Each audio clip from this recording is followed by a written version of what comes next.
Alright, guys, sorry about that. I'm just going to go ahead and continue on to part 2 where we left off. The last video I was talking about the kind of relationship between Leo and April when he first meets April.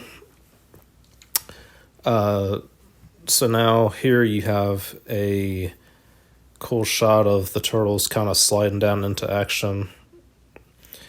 And they come across this chop shop where they're trying to get April's scooter back.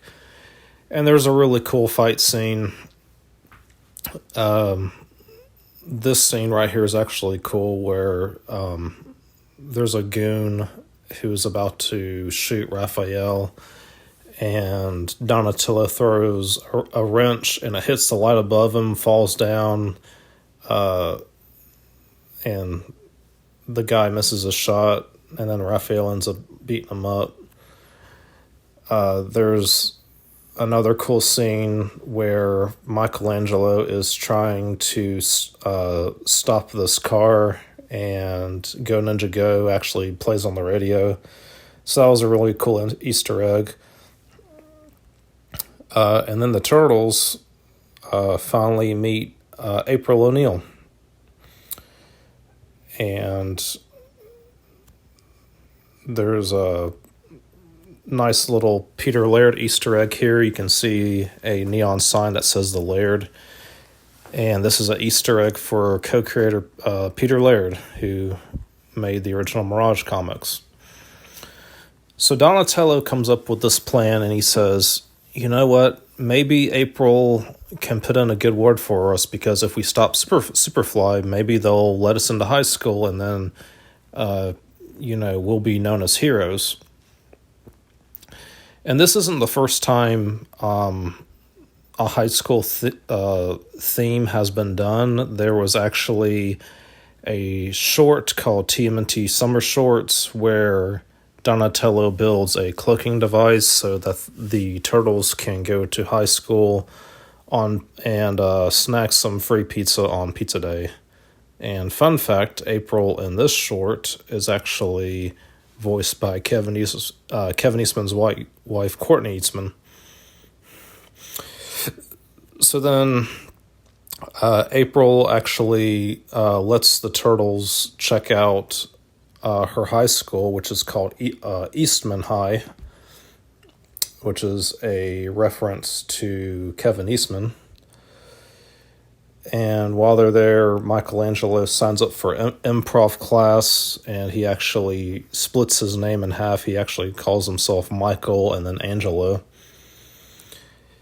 And they notice on a locker it says April puke girl, and then they kind of make fun of her. They said, "Oh my gosh, I can't believe you're puke girl." There's a really gross scene where April just starts vomiting like crazy in front of the camera because she's camera shy.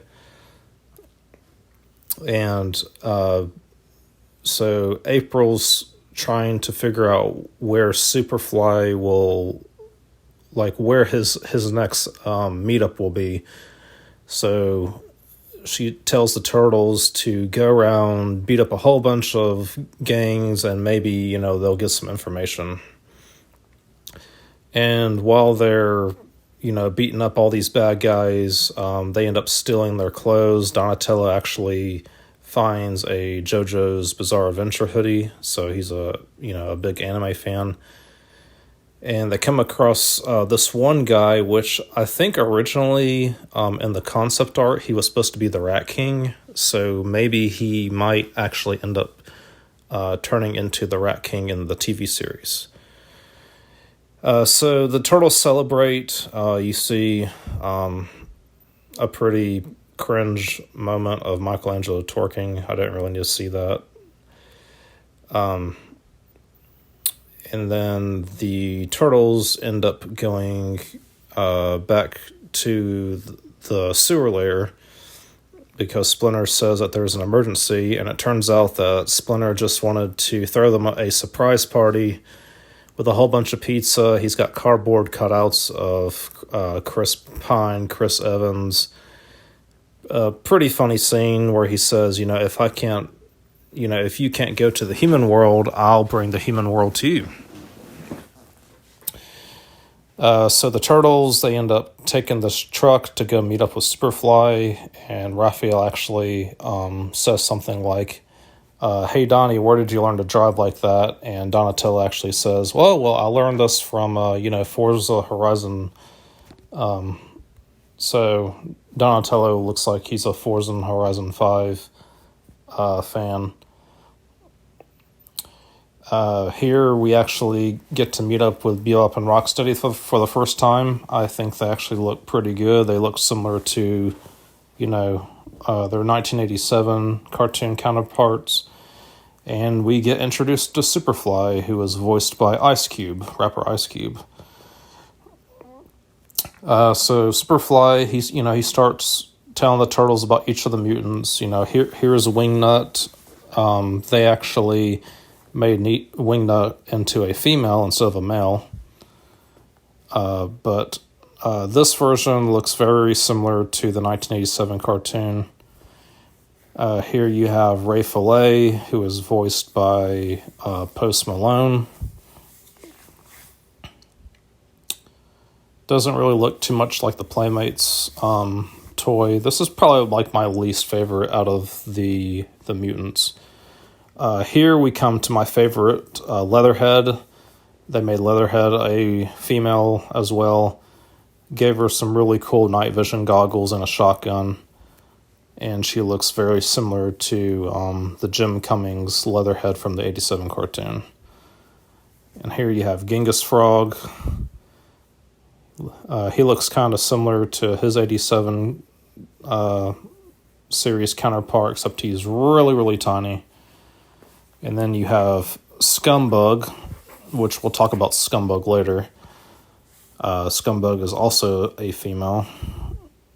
For the most part, looks like the Playmates toy version. And then here you have Paul Rudd, who is the voice of Mondo Gecko. Looks kind of like Mondo Gecko from the 2012 series, except he's a different color. And he easily becomes really good friends with Michelangelo. This actually might be an Easter egg for the IDW comics, because in the IDW comics they end up becoming friends fairly easily and fairly early on. So Superfly takes the Turtles to his hideout, which is this like big giant arcade machine.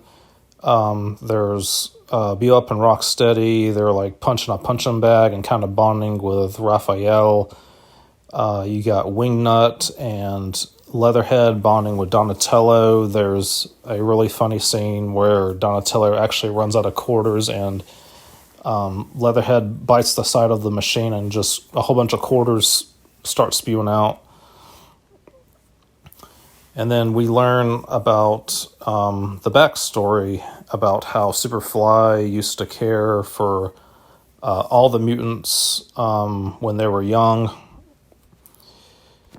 And, basically, he said that he wants to mutate all of the mutants in the world, similar to how Old Hob wants to create a mutant army in the IDW comics. So Superfly is very similar to Old Hob. So I thought that was a really cool Easter egg. And then here you can see a really cool shot of, all the mutants watching TV. And this leads me to believe that, they basically want to form the Mighty Mutanimals and just kind of rebel against humans, just like in the IDW comics. And then also Superfly mentions that there was a guy chasing him in the streets. We don't know if this is Casey Jones or not. It's speculated that Superfly basically beat him to an inch of his life. And with that, I'm going to have to unfortunately cut the video short. Stay tuned for part 3, and I will see you guys in the next video. Thank you so much for watching. Bye.